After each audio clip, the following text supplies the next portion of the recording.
पाकिस्तान तो इन सैनिकों को लेके काफी ज्यादा खुश हो रहा था कि भाई हिंदुस्तान के सैनिकों को देखो भाई मौत की सजा सुना दी, मजा आ गया भाई। कतर में 8 जासूस, भारतीय जासूस बहरिया अफसरान जो हैं, उनके नेवी के ऑफिसर्स, उनको सजाए मौत सुनाई गई और पहली फुर्सत में निकल। अब की बार मैं जो बोलता हूं वो सुनने का। ऐसा हो नहीं सकता कि भारतीयों को वहां पे वो टांग दें। पाकिस्तानी थोड़ना है यार, इंडियन है ये। और इस वक्त बड़ा चरागपा है इस वक्त इंडियन मीडिया, मोदी सरकार इस वर्डिक्ट को पाकिस्तान किस तरह से सिफारती तौर पर कैपिटलाइज कर सकता है। कुलभूषण के केस में हमारा तो केस और मजबूत होता है, फिर इसमें बुरी तरीके से एक्सपोज हुई है इंडियन नेवी। क्या बोला तूने?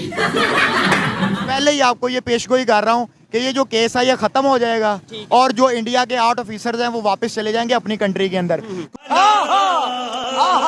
तकरीबन 18 माह पहले भारत के साबिक 8 भारतीय जो उनके नेवी के ऑफिसर्स थे उनको गिरफ्तार किया गया था। दोहा कतर में मुकदमा चलाया और उसके बाद उनको फांसी की सजा दे दी गई। लगता यह है कि प्राइम मिनिस्टर मोदी का जो मैजिक है, जो जादू है, वो चल गया है और अब उनको रिहा कर दिया गया है। बस हवा निकल गई। आज हम इंडियंस के लिए बहुत खुशी की बात है, गर्व की बात है। 8 नेवी इंडियन ऑफिसर मौत की मुंह से लौट के आए हैं। कतर ने जिस इंडियन नेवी ऑफिसर को जासूस की जुर्म में गिरफ्तार करके फांसी की सजा सुनाई थी, वो लोग वापस आ चुके हैं। कतर का कहना है इंडियन नेवी ऑफिसर ने इसराइल के कहने पर कतर में जासूसी करने आए थे, लेकिन मोदी जी के जलवे के आगे कौन टिक सकता है भला। सबूत न होने की वजह से कतर ने 8 इंडियन नेवी ऑफिसर को बाइज्जत छोड़ दिया। Definitely honourable prime minister Shri Modi को धन्यवाद करना चाहेंगे कि उनके पर्सनल इंटरवेंशन से ये पॉसिबल हुआ और गवर्नमेंट ऑफ कतार के हिज एक्सीलेंसी द अमीर को कि उन्होंने ये होने दिया।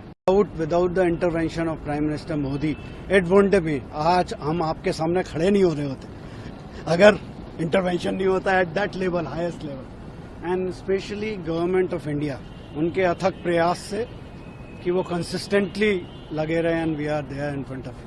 अब से कुछ दिन पहले कतर ने इंडिया के चंद नेवी के फॉर्मर ऑफिसर्स के ऊपर इल्जाम लगाया जासूसी का कि वो इसराइल के लिए कतर में जासूसी कर रहे हैं और इसी इल्जाम की बेस पे उन्होंने सजाए मौत भी अनाउंस कर दी। लेकिन अब खबर ये आ रही है कि कतर ने अपने डिसीजन को वापस लिया है।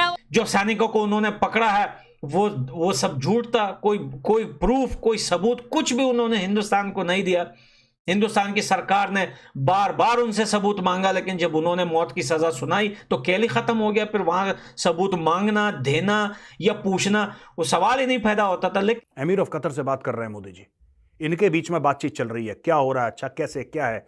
वो कह रहा है नहीं, उन्होंने पता नहीं क्या करा, पीछे कौन सी स्टोरी उसको सुनाई और अचानक। ये बात हम बहुत पहले से कह रहे थे, ऐसा हो नहीं सकता कि भारतीयों को वहां पे वो टांग दें। पाकिस्तानी थोड़ना है यार, इंडियन है ये। पाकिस्तानियों की तो गर्दनें कटती हैं सऊदी अरेबिया में, ड्रग स्मगलिंग करते हैं। हमारा कोई वहां पे केस बन जाता है या हमें जेलों में डाल देते हैं या इवन हमें मर्डर भी कर देते हैं, हमारा मुल्क हमारे पीछे नहीं खड़ा होता। जिस तरह आज इंडिया का मुल्क सिर्फ 8 लोगों के लिए उनके पीछे खड़ा हुआ है और वहां पे देखिए सिर्फ 8 लोग हैं। और मैं आपको बता दूं इस टाइम मेरी फिगर गलत हो सकती है, 10,000 से ज्यादा लोग सऊदी अरब की जेलों के अंदर पाकिस्तानी बैठे पाकिस्तानी मौजूद हैं और हमने उनके लिए क्या किया, दूसरे नंबर पे उनके सिर्फ 8 लोग। उन्होंने जो है उनके फॉरेन मिनिस्टर की, मैं लास्ट कुछ दिन पहले जो है वो देख रहा था प्रेस कॉन्फ्रेंस, उन्होंने कहा मैं पर्सनली इस केस को लेके चलूंगा, मतलब मैं अपनी पूरी गहरी नजर रखूंगा और इस केस को मैं खुद लेके चलूंगा। यानी 8 लोगों के लिए वो इतना कंसर्न रखते हैं, इतना सीरियस। भारत के वजीर आजम नरेंद्र मोदी की मुलाकात हुई कतर के अमीर से, उसके बाद उनकी जो डेथ सेंटेंस थी उसको लाइफ सेंटेंस में तब्दील कर दिया गया और अब उनको रिहा कर दिया गया है। बहुत अच्छी तरीके से बिना हाथ जोड़े, बिना घुटने ठेके मोदी जी अपने लोगों के लिए जो काम कर रहे हैं इस वक्त, अनबिलीवेबल। ये मानना पड़ेगा, ये बच्चों की बातें नहीं है कि बच्चे बैठ के इस चीज को सोचें या यूट्यूब पे आके बात करें। मोदी जी ने हाथ जोड़ लिए, मोदी जी ने कहा मैं कॉन्ट्रैक्ट नहीं करूंगा, मोदी जी ने, न्यूज वाले भी गलत बता रहे हैं।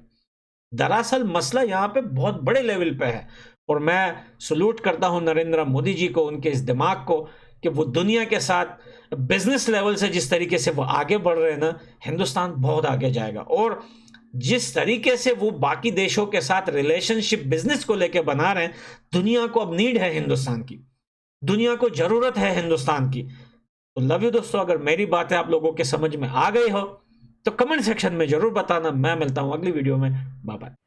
पाकिस्तान और पाकिस्तान मीडिया बहुत उछल रहा था कि कुलभूषण यादव को लेकर के। हम तो पहले भी कह चुके हैं कि इंडिया जासूस भेजता है, उसका प्रूफ है कुलभूषण यादव। पाक मीडिया बहुत खुश हो रहा था कि हमने कुलभूषण यादव को पकड़ के इंडियन जासूस का पोल खोल दिया है। जब कतर ने इंडियन नेवी अफसर्स को पकड़ा था तो पाकिस्तानी सबसे ज़्यादा खुश हुए थे। अब तो इंडियंस को टांग देंगे। इंडिया का पर्दाफाश हो गया और वो एक्सपोज हो गया, इंडियन नेवी एक्सपोज हो गई। एक तो इंडियन नेवी अफसर्स पर जुल्म झूठा था, कतर ने इंडियन नेवी अफसर्स को जासूस साबित नहीं कर पाया। सबसे बड़ी बात मोदी है तो मुमकिन है। मोदी जी कतर के सामने ऐसा चक्कर चलाया, कतर ने इंडियन अफसर को छोड़ने पर मजबूर हो गया।